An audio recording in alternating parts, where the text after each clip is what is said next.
Yeah.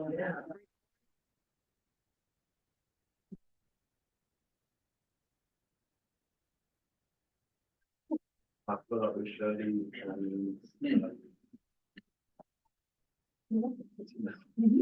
that's in the week ago. Oh, perfect. Okay. When did I make it? Yes, so we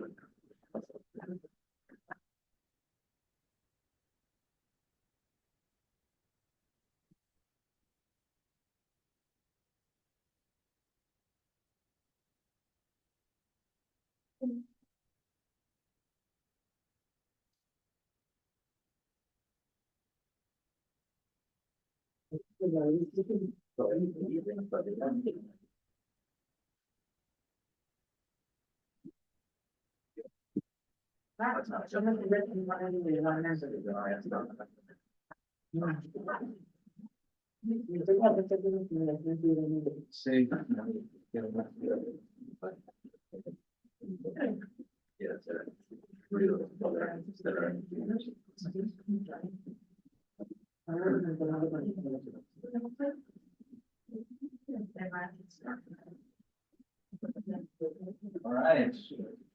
Looks like we have a quorum now, so let's get started. Welcome to the AstroAI lunch seminar. Today I'm pleased to introduce Kai Lehman, who is currently doing his PhD in Munich, but also visiting for a few months the CCA in New York, where he's been working with the local cosmology / machine learning experts. And he's going to be telling us about his work, trying to do simulation-based inference for cosmology, extending from 2-point statistics to, more informed statistics while keeping interpretability. So it's gonna give us some physically motivated intuitions to do this. So I encourage everyone to interact with questions and discuss. And other than that, Kai, the floor is yours. Thank you very much. Yeah, thank you very much. Hello. So first of all, I think I wanted to apologize. So it turns out this is a very bad week for me. So I'm still coughing from a cold I had last week, and then I hurt myself in the gym really badly and I have back pain. So if you see me doing like funny facial expressions, it's not because your question was so bad, but I really have to do my best here. Okay, so I wanted to talk about this work here that we put on the archive a month ago or so. So this is work with my collaborators, Lawrence Gong, who just started his first postdoc in Arizona, David Gebau, who just started his PhD in Germany, and 2 more people in Munich, Stella Seitz and Jochen Benner. And so what we do here is we look at understandable ways of doing simulation-based inference for large-scale structure cosmology. And I'm also going to take this a bit as an opportunity to also give you a general overview of simulation-based inference, how it works, and what people are currently doing there. Okay, so I have one slide to talk about the physics that we're actually interested in, right? So all of this is for weak lensing cosmology. Yeah, so I hope we're all aware, right? But just to recap, so in weak lensing cosmology, we're looking at background galaxies. And when the photons of these background galaxies travel towards us, towards the observer, and they travel through some gravitational potential, then they get disturbed, right? And so the way we see this is that we see kind of a minimal shear or convergence. So the shape of these galaxies as we observe them looks different because of the dark matter potential that the photons travel through. Okay? And our ultimate goal is, of course, to find and constrain physical models that predict these differences in these shapes. Okay, so then I want to start with how do we do weak lensing cosmology, or how have we been doing this for the past 20 years? Okay, so of course we start with our data to our left, right? So we measure the shapes of galaxies. The first thing the cosmologist does normally, right, is he extracts or she extracts the 2-point function, which is a classic summary statistic. Then we write down Bayes' theorem, which is really the workhorse of, or has been the workhorse of cosmology for a long time now. And we use this to do inference on the parameters of our physical model. Sorry for interrupting. For the non-experts, could you explain exactly what the 2-point statistic refers to? Yes, I have a slide coming up about things if you're not familiar with this terminology. Yeah. But the point I want to make here at this stage, yeah, is that we already know that if we restrict ourselves to this standard way of doing cosmology, we leave a lot of the statistical power that is actually in the data. We don't actually capture that. And we build these like very important and very expensive telescopes, right? And we shoot them into space. And at the end of the day, we miss 70% of the modes or of the data because we only model two conventions. Right? Okay. So this was my slide to introduce this terminology. Yeah. So if you have a look at the left, so what a 2-point function really does is it looks at 2 pixels in our case, yeah, and you look at how correlated our 2 pixels at some distance are. Yeah, and so to naively estimate this, all you have to do is you just take all pairs of pixels in your image, yeah, and you compute the correlation between them. And kind of the standard straightforward way to extend the standard inference pipeline is to go what we call higher order statistics. Yeah? And in highest order statistics, you do that same game, but instead of doing this with 2 points, you do it with 3 points, 4 points, and so on. And as you can see here, so in the case of 3-point functions, you would have to sum over all triangles that are in your image, essentially. Yeah? And it's very clear here that as you do this game to higher orders, there are many more configurations that you have to sum over.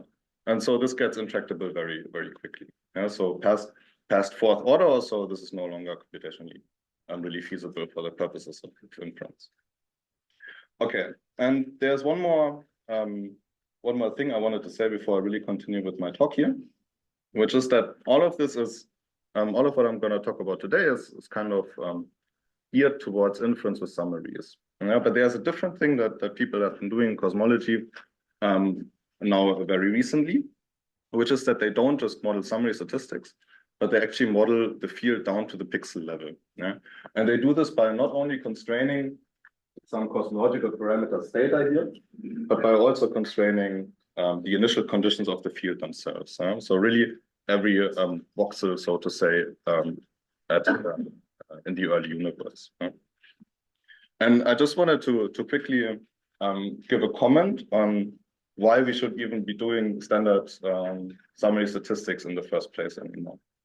Because it looks like when you go to these field level inference pipelines, that they are actually very performant. Yeah? And if all you are after is just constraining power, it seems that field level inference is actually the way to go. Yeah? And if you want to ask me a mean question, you can ask, right? So why am I doing any of this? And my answer to this is twofold, right? So on one hand, field level inference is very, very expensive, yeah? Because now you have to do inference in this million-dimensional parameter space, yeah? And this is still prohibitive to some degree. Yeah? And on the other hand, it's very difficult to actually think about tests of model misspecification for which we have standard pipelines to check for these things in summary-based statistics. Yeah? Okay, and so there are 2 things, right? They have to be lightweight summaries and they have to be robust. And these are both kind of points that I think we are somewhat addressing with our work here. Okay, so now we can continue. So this was the way we've been doing standard inference in cosmology. Yeah? But luckily, machine learning now gives us a new way of doing this. So over the past 5 years, modern pipelines now look more like this. So on one hand, this likelihood step is now completely different, right? So we no longer write down actual likelihoods, but we can also learn the likelihoods with neural networks. And this is what people call simulation-based inference. And I will go over this in the next few slides. But also on the summary side, you can also use machine learning to tackle this problem. Good. So why do we do simulation-based inference? Okay, so in standard traditional inference, right, we write down Bayes' theorem. We have to think about what the likelihood, so in case you're not familiar, right? So this is the probability of some parameter theta that I'm interested in inferring. Yeah, D is my data. So the probability of some parameters given the data is proportional to the probability of the data given some parameter times the probability of the parameter before I conduct the experiment. And this term here is called likelihood. And we have some very nice ways of actually computing these probabilities back here, which we call posteriors. For example, via Markov chain Monte Carlo. But these standard approaches only work if three things are fulfilled. So one, our model has to be well specified, which means there has to be one point in my model space that actually reproduces nature. Two, I need to be able to write down my prior belief about these parameters analytically. And three, I need to be able to write down this likelihood here. And this now often is prohibitive for new summary statistics. Okay. So in SBI, we kind of weaken this assumption a bit. So in SBI, we no longer need to actually write down the likelihood, but we just need to be able to simulate it. So we need two things in standard SBI. We need a simulator that gives us pairs of parameter and data values, and we need a density estimator in a standard case. So no analytical likelihood. I don't have to think about covariances. I just need to be able to build a simulator that produces me this set here. Okay, and this doesn't mean that the likelihood is fully gone, but what this actually means is that the likelihood is now in this simulator. And so people used to call this likelihood-free inference, and this kind of spawned this misunderstanding that there's no likelihood here at all, and so now kind of the preferred terminology is something like implicit likelihood inference. Good. So how does this work? So once we have our simulator with which we can sample parameter data pairs, this means we can sample from this joint PDF. So we choose some parameter theta from our prior, we sample this, throw this into the simulator, and therefore get a sample point in this joint space here. Okay, and now it's clear kind of if I'm interested in my probability of the parameters given some data. So T here, by the way, it stands for summary statistics. So now it's clear if I'm interested in some probability over parameters. All I need to do with this two-dimensional distribution here is I just need to slice it. Right? And the easiest way of slicing this approximately would be to do a histogram. So I can just collect, once I have some observation T observed, I can just collect all of these points that fall within some bin, some very small bin that is centered along my observation. And I can do a histogram of this, and this is already an approximation of my posterior. And this is exact, right? So this is exact for very small bin sizes.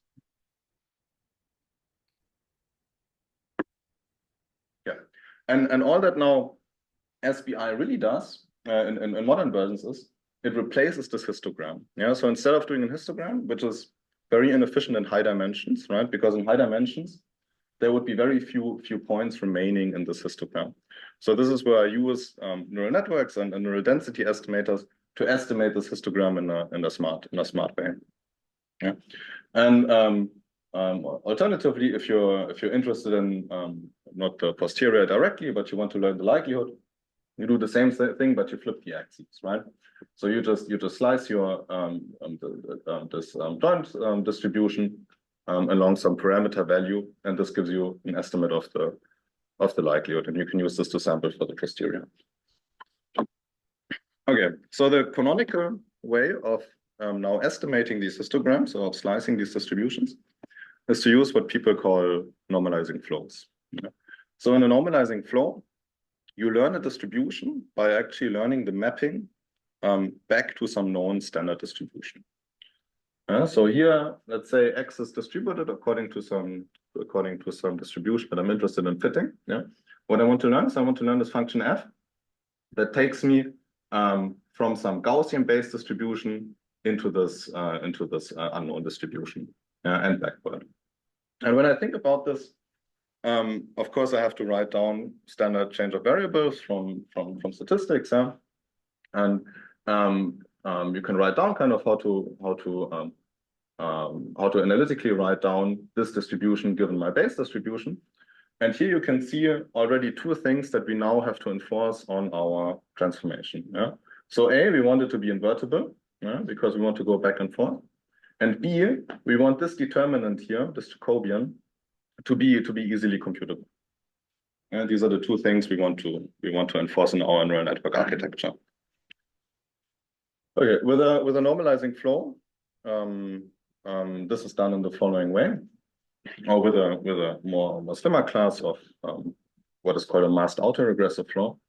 This is done by decomposing the distribution that I'm interested in into a bunch of one-dimensional conditionals. Yeah?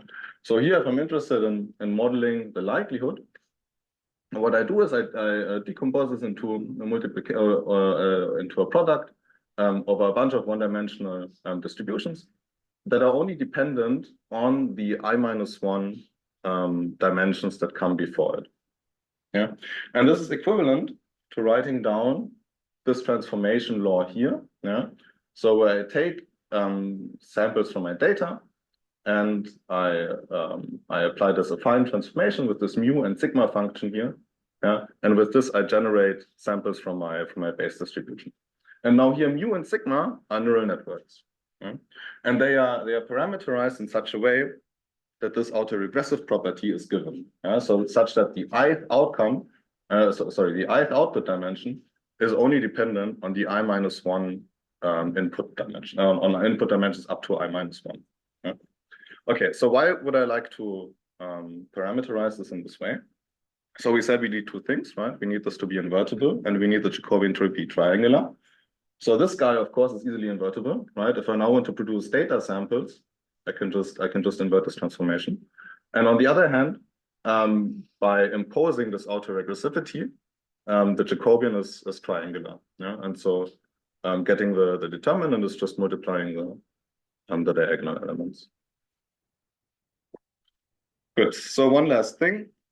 How do I actually train this? Yeah. So I want to fit for a distribution which I don't know. Okay? And I can write down the distance between two distributions, for example, with the KL divergence. Yeah? So let's say I have my true posterior that I'm interested in fitting, and I now have this parameterized neural network parameterized by parameters phi. Yeah, and I want to minimize the distance between my estimate and the true distribution. Yeah? So I can write down this KL divergence, which is just like a very natural way of defining this distance. Yeah? And what I can do is I can just massage this integral essentially, and I get to a very simple loss function. Yeah? So I take the logarithm here, right, and the first term and the second term here can be put into the sum, right? And the second term is only dependent on is not dependent on my neural network parameters. Yeah? And so by optimizing this, I can put a bound on the KL divergence, and this is just the density values that our estimator assigns to the set theta n and tn that I've generated from my simulator. Yeah? So by maximizing the probability that the flow gives to my simulation points, yeah, I minimize the distance between the true posterior and the posterior estimate. Good. Okay, I wanted to do one quick note on validation about this. So there are different ways, but kind of a very simple way to validate my posterior estimate is to do the following. So when I write down my prior, I can expand this as an integral here, yeah? And I get the following sampling rule. Yeah? If I sample now parameters from my prior, I put it into my simulator and therefore generate corresponding data values. Yeah, and then I put these data values into my true posterior. Then I should get back the true prior. Then I should be generating samples from the true prior. Yeah, so you can check this consistency that has to apply for the true prior. And now if you, instead of your true prior here, if you use your prior estimate, instead of using a true posterior, you use your posterior estimate, you can check this thing on your flow. And so there are two very common failure modes. So you can define this rank statistic, which is just a means to compare these two. But you can then essentially check the width of your prior and compare this to this integral over the posterior that you've sampled from. Yeah? And if this data average posterior is wider than your prior, what this means is that your posterior estimate is underconfident. Yeah? And if your data average posterior is narrower than your prior, this means that your posterior estimate would be overly confident. Good. So this was everything about simulation-based inference. But so what does this actually mean, right? So this means that we can now really use summaries that we don't actually know the likelihood for a priori. Yeah? And if you're big into machine learning, and now you think about, okay, how should I generate my summaries from my data? You might say, okay, let's just throw machine learning at it again, right? And people have done this, of course, right? So in this case, people have written down CNNs, and you're saying, okay, I just trained the CNN to give me back estimates of my parameters, yeah? And then I throw this into my SBI machine and I generate contours without actually knowing what the likelihood for these summaries are. But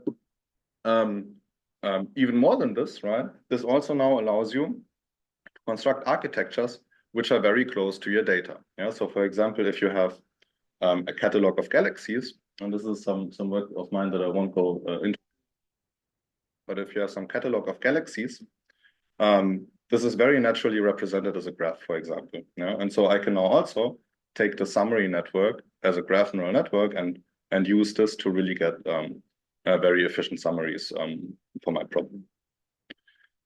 Okay, so when you go down this lane of extracting summary statistics with neural networks, there are kind of three standard approaches to doing this. Yeah?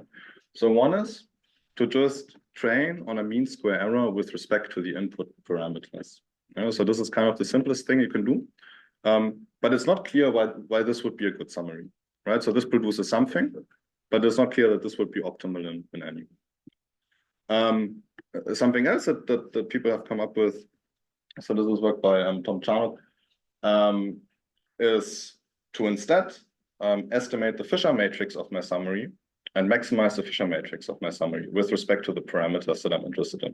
And this, of course, makes a lot of sense, right? So there are the clear optimization target that really goes towards, okay, what is the summary that maximizes my information as parameterized by the Fisher information, yeah?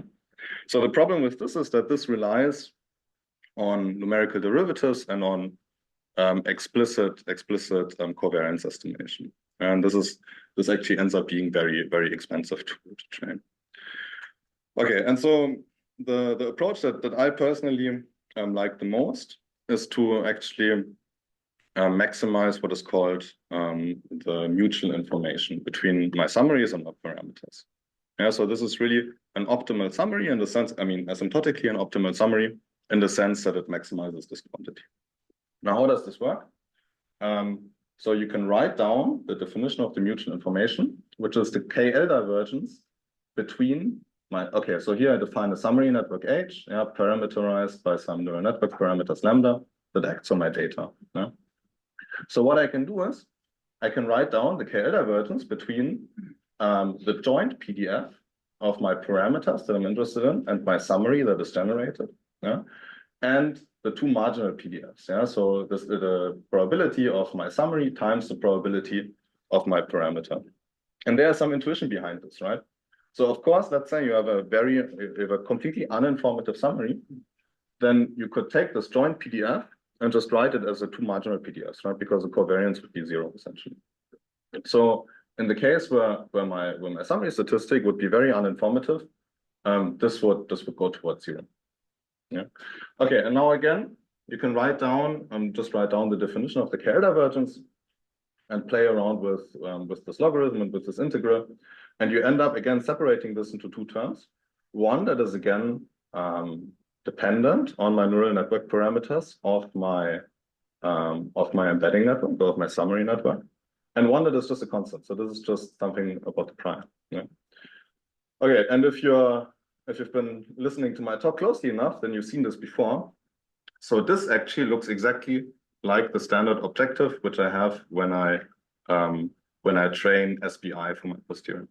So what this means is if I have some summary network and I train this together with my inference network, I actually have a very clear idea of what is happening, which is that I am maximizing the mutual information of my learned summary and my parameters. Okay, good. So now we can go back to this picture. Okay? So I've shown how we can learn the likelihood, right? And I've shown how people have now defined neural networks to also do the summary extraction step more optimally. Okay, but now there are, of course, large parts of the community that are not happy with this, right? Because what does this mean? All of the physics, or a lot of the physics, are now all of a sudden in the summary network here, right? So to me, as an observer, it's not clear anymore what kind of physics is this network looking at, yeah? And what are really the numbers that come out of this network, yeah?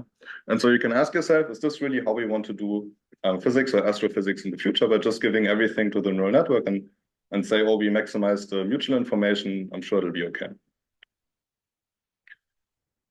Okay, so these seem to be the two roads you can now go down on, yeah? So either you go towards endpoint functions and you know that you don't get all of the information, yeah? And at the same time, this is very expensive. On the other hand, you say, okay, you're an ML person, yeah, and you want to optimize your summaries with ML and with machine learning architectures. But then the bullet you have to bite is that you don't fully understand what is happening anymore. Okay? And with our work, we want to be exactly in the middle, essentially. We want to take the best of both worlds. So on one hand, we have an architecture here which still respects and still holds on to the standard endpoint formalism, yeah. But on the other hand, once I have my simulations, this is very cheap to run, and we can do this to very high orders in endpoint functions. Yeah? And then over the next few slides, I'm gonna explain a bit about this architecture. Okay, so we use this thing. We call it the Cosmological Correlator Convolutional Neural Network, or short C3NN. Yeah. Okay, so what I will show you more quantitatively in the next few slides is this. So we have some input of some of my lensing convergence maps. Yeah. We convolve this with a standard filter, or like with a standard CNN kind of convolution. Yeah. And this gives us what we call a moment map. Yeah. So this gives us, again, an output, which is an image. And what we will do is we will define what we call higher order moment maps, the spatial averages of which are just directly connected to the endpoint functions. Yeah, so this is just high level. I'll show you the math in the next slide. Okay, so this is our operation. So we start with an image SK. Yeah, so here K indexes the channel. So these, in our weak lensing case, these would be different tomographic bins. Yeah? And so this is the image value at the pixel x plus a.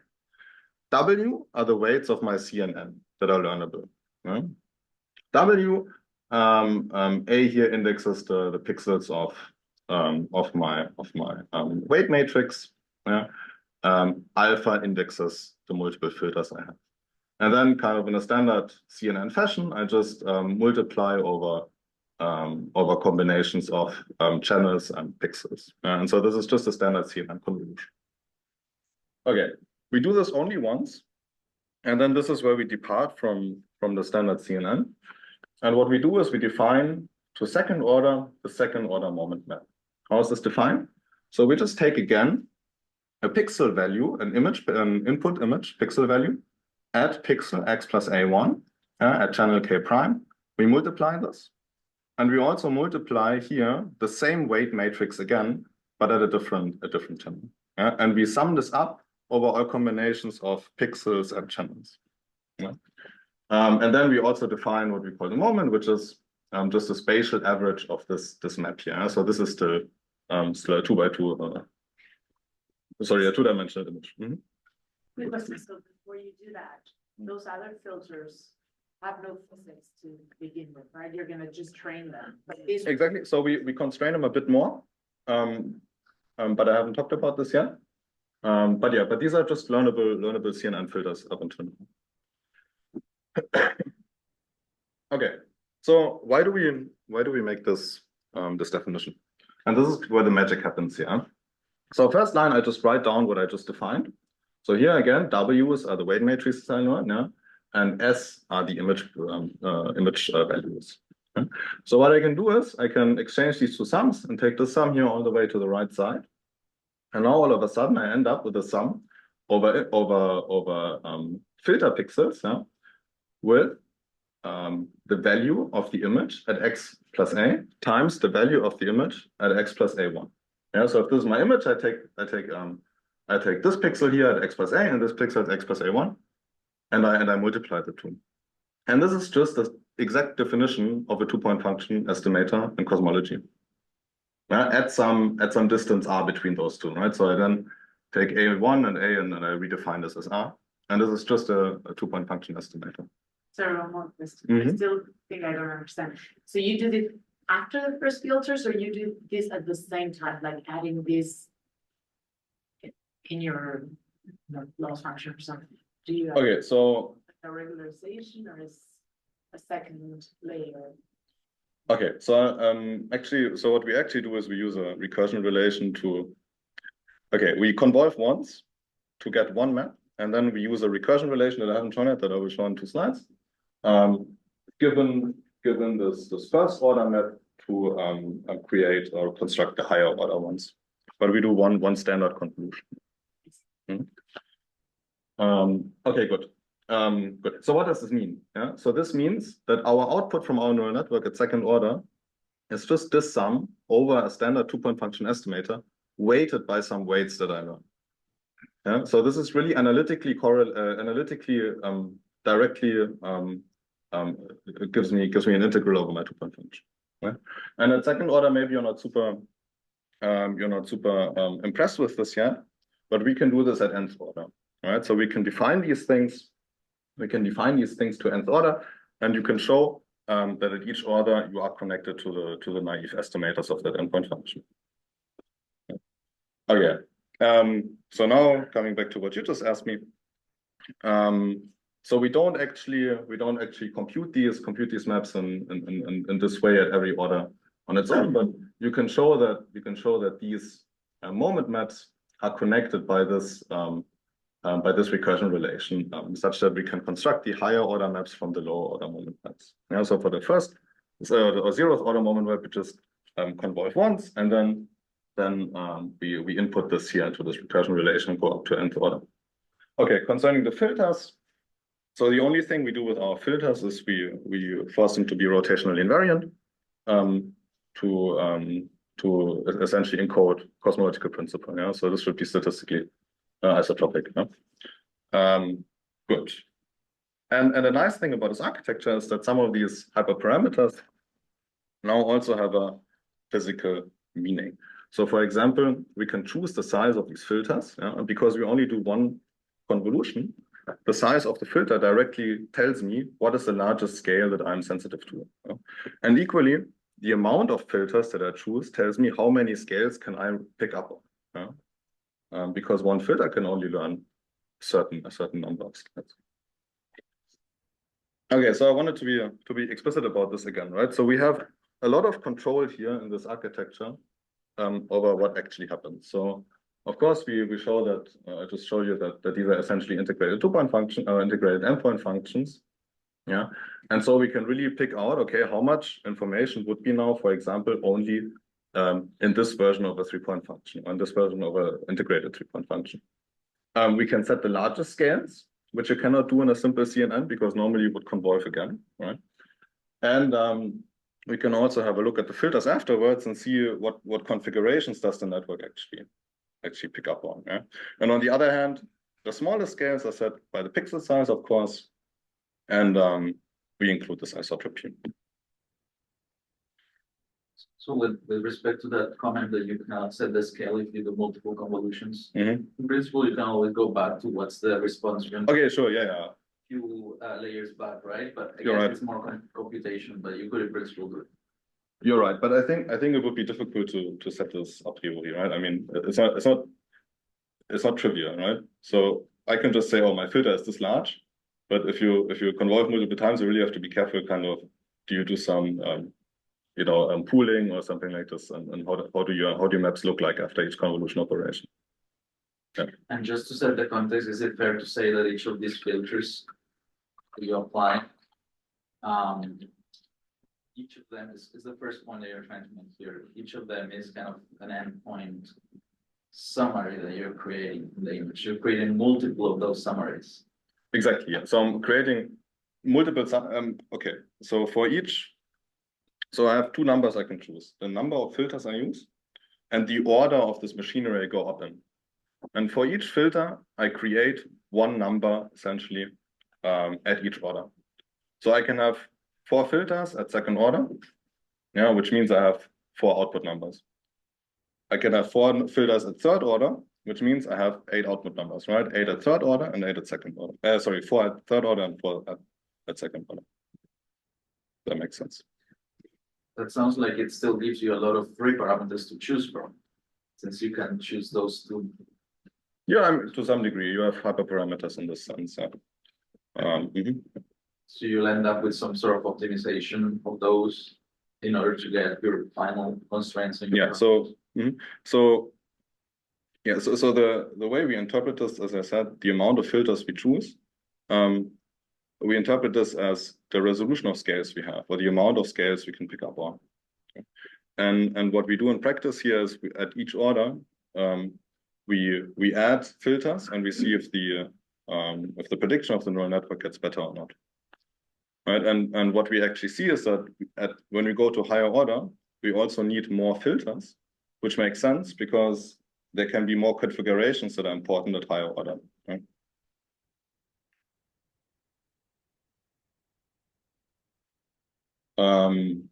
Okay, and I think I have to pick up on speed a bit now. So we train this together with this SPI framework that I explained. And so essentially we maximize the mutual information of these integrated endpoint functions with the parameters we're interested in. So before I show you the results, I'm going to tell you very briefly about the simulations we use. So we use a simulation suite of 1,250 simulations, which is very much in the low data regime for SPI. And these are n-body simulations, out of which light cones have been constructed. And then what we do is we get convergence maps from these simulations. And as of right now, this is still very much a toy example. Yeah, so there are still a bunch of systematics and errors that we haven't modeled here yet, but we really just wanted to see if our machinery works how we think it should. So, for example, shape noise would be one of the dominating sources of error in standard weak lensing analyses, but here we have not taken this into account. Okay, good news, it works. Yeah, so here we show constraints on some parameters in blue at second order. So these are constraints that only have access to 2-point information. In green at third order, where you have access to 2 and third order information, 2 and third order endpoint functions. And in yellow, where we also include the information at fourth order, which is connected to the fourth endpoint function. Yeah, and very nicely, we see just more and more constraining power as we include higher orders. Yeah? Good. So yeah, if you want to ask a mean question, then you could say, okay, how do you know that we are actually picking up here on higher order information, right? So maybe all we're learning is just the 2-point function over and over again for some reason, and this just gets better at higher order. And we have done a test about this, where we remove the higher order endpoint function information from our maps. Yeah? So what we do is we take these convergence maps, we Fourier transform them, and then we reshuffle the phases. So we redraw the phases and then inversely transform them again. So what this does is this destroys any correlations between modes, which means that it Gaussianizes the field. And now all of the information is actually encoded anymore in the second order endpoint function, in the 2-point function. Okay, this is what that looks like. So on one side, you have 2 convergence maps. On the other side, you have these reshuffled fields. Does anyone want to guess which one is which? It's not that difficult. Okay, so the one on the right side are, of course, the Gaussianized fields. How do you know? Because when I destroy the correlations between scales, I take away the very strong maxima here, for example, yeah, and these look much smoother. Yeah, I was also getting interested in LLMs and kind of agentic systems recently, and in case you were wondering, so of course, if you ask the LLM, it knows this, and it can tell you exactly why. Yeah. Okay, so we run this test, and good news, all of these contours now collapse into each other. So what does this mean? So when I train my fourth order network on a field that only has 2-point information, I really only get the same 2-point information that I already got at second order. Yeah, so that other plot I showed you earlier at higher orders really is picking up on higher order information and is not just learning the 2-point function. Good. So 2 quick comparisons I want to show you. One is comparing this to a traditional CNN. So here the traditional CNN is in blue.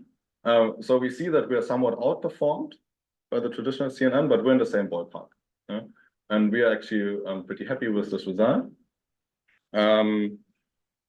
Also, given that technically the CNN, again, of course, when it's unconstrained, so when it can just learn anything, it is much more flexible in what it can learn as opposed to us, right? So we are really constrained to integrals over endpoint functions.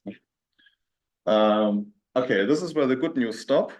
Bad news, we compare this to what we would get if we just analytically measure the 2-point function and do SBR with the normal 2-point function. And all of a sudden, we only slightly at fourth order outperform the actual 2-point function estimator.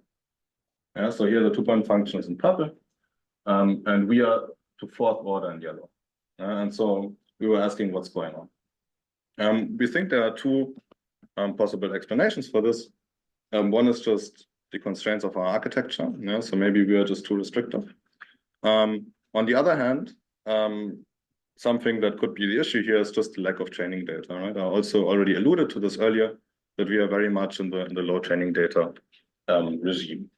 And just the last few slides I want to show is how we were looking at how can we be more efficient or how can we use more training data. Exactly. Yeah. So the first thing we tried was what is called hybrid summary statistics. So this is very interesting work by Lukas Mäkinen, where the idea is that if you have some summary statistic that you already know is very performative, you split it off beforehand, throw your data into the network, and then concatenate your summary statistic with the learned summary statistic afterwards. And the idea behind this is that, of course, that the neural network would only get rewarded, right, if it finds information on top of what I already split off here in my standard summary statistic. And what Lukas has shown in his work is that especially in the low kind of training data regime, so if I look at the right here, the difference between his hybrid network and just training a network on its own is very large, right? So this very much helps training in this case. In our case, not so much. So in our case, when we use this hybrid approach to train, and we compare again to the analytic 2-point function, we only improve slightly on omega m sigma 8, and here on W naught we actually do worse in this scenario. So for us, this didn't work very well. But there's one more thing we tried, which is using more simulations. So I was showing this earlier. So this is the parameter space of the simulations we use. And what I haven't told you is that we were actually only using the blue points. Why is that? Because when you learn the posterior and simulation-based inference, the way you generate your training data implicitly tells you about your prior. Yeah? So you draw your training data according to your prior, unless you do some stuff to correct for it. Yeah? Okay, so if we had trained on both of these sets, what that would have meant is that implicitly we would have had a very weirdly shaped prior. And so what we have done then is we changed our pipeline to learning the likelihood instead of learning the posterior, because when I learn the likelihood, I actually have full freedom over how I generate my simulations.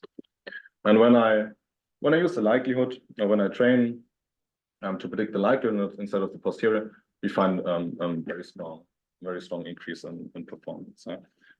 So what does this tell us? So this tells us that we really think we are very much simulation limited as of right now with this approach. Good. Yeah, so we try to be very open about kind of the drawbacks of this approach and the caveats. So so we went into this project thinking, oh, okay, maybe we can use this to really quantify the information content of a given endpoint function. Yeah, and so when you do this, you have to really think about that this is always kind of machine learning, right? Which means that you're always subject, for example, to your training data. Yeah, and so essentially we've shown that the training data is not sufficient to actually train this machine to its full potential, and so you have to take these contours that I'm showing with a grain of salt. But what they are is they are at least lower bounds, definitely. Yeah, so you can interpret them still as lower bounds on the respective endpoint function. Good. I think I'm pushing the time, so I won't read out these conclusions. But what we are doing right now is we want to apply this now to actual data. So we are thinking of some ways to be more efficient and to use more simulations than we have in this paper here. Yeah, this is our main focus point right now. And thanks.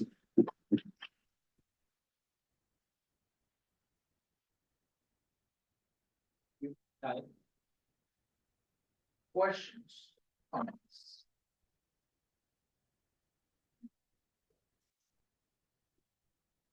Okay, Cecilia. I just have a quick question. How does your method generalize compared to a CNN, for example? Maybe it's better at generalization. My experience is when you physical information. That's a good question. Yeah.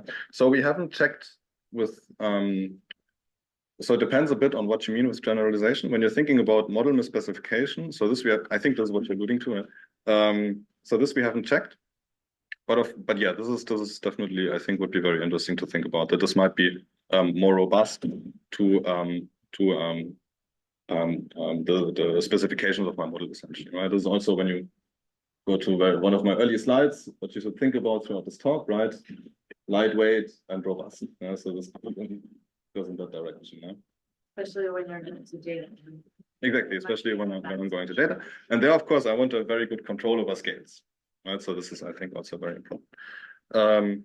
Yeah, and I mean, the other way I could interpret the question is, I mean, thinking about, like in the sense of training versus validation or test data.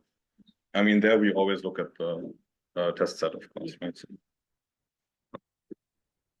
Dan? Curious about how you're imposing the rotational invariance into your model. So you're just having a kernel that has rotational invariance and Exactly with a standard CNN, and then you also said that allows isotropy, or could you go into more details there? Yeah, sorry. So what I meant is that the filters are isotropic, right? Right, the filter size. This is what I meant. Yeah. Filters are isotropic, and there are standard libraries. I think the way this works is that the gradients end up being averaged, actually. Right. The size of these kernels? Do you vary the size of these kernels? Yeah, exactly. So the size of the filter or the kernel.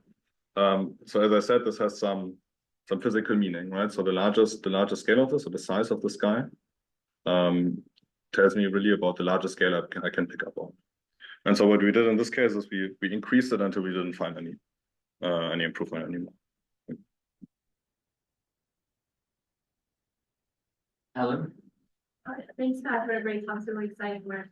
I was just wondering, do you think it's a concern if you have,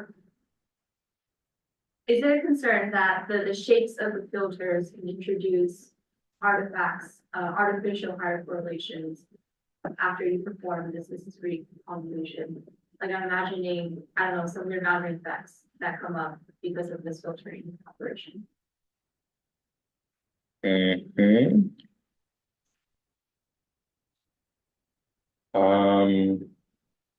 Good question. So okay, so the way we handle the boundaries is we pad, right?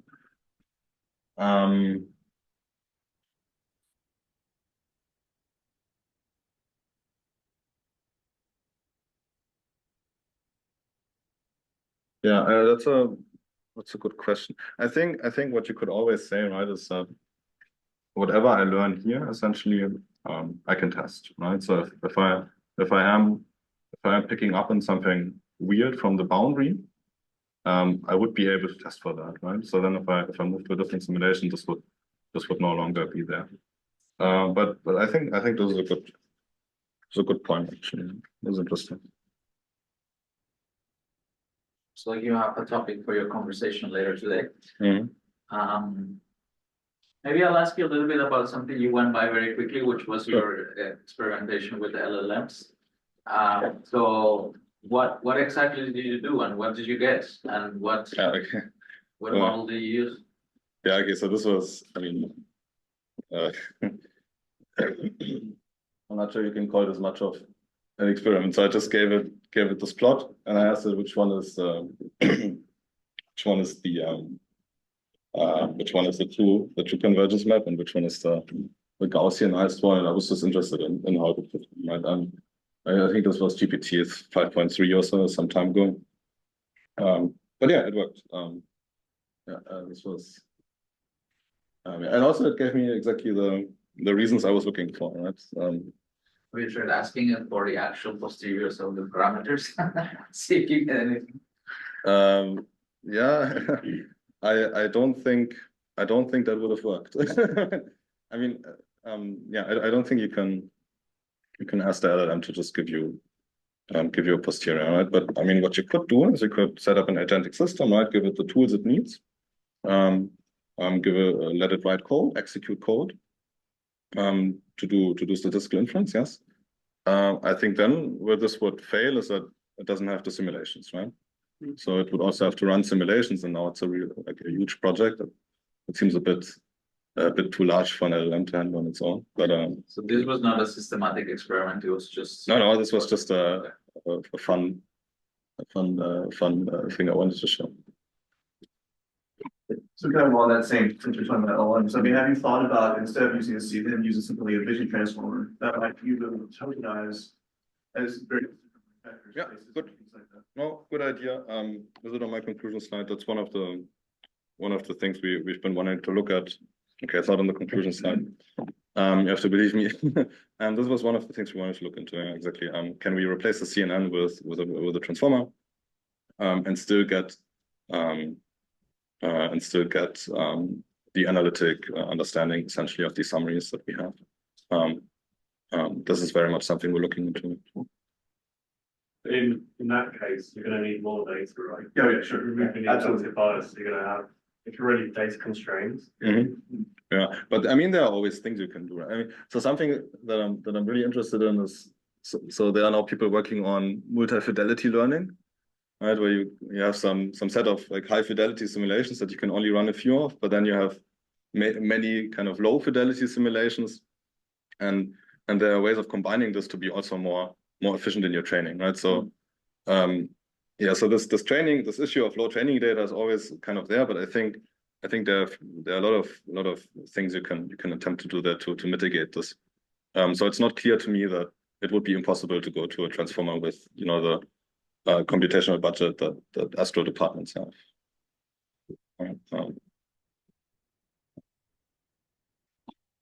Okay. Like that's it. Yes, I shall tell you about the workshop. There is a workshop happening in June from the 15th to 18th. And you guys, what do you want me to say? Why don't you say it? Yeah, just in case it did the announcement. Want to use some maybe? Sure, All right. yeah. Well, first, let's thank the speaker again. Thanks. And then please, if you haven't heard, look into the workshop. It's happening here, June 15th through 18th. We're gonna have wonderful speakers, some lectures. And if you can spread the word, it's not for experts. People seem to think our workshop is for experts. So the lecturers have an hour and a half. Each day there's gonna be a lecture and it's gonna start. We have them to start to bring everyone on board. And they have enough time to do that and to go to where the stuff is going. And there's gonna be hands-on sessions that are gonna be open to the whole CFA and that are also welcoming for beginners, so. Please, I don't know if you can still submit a talk, maybe an abstract, but You do poster. a poster and join us for the. Okay. Well, thank you so much.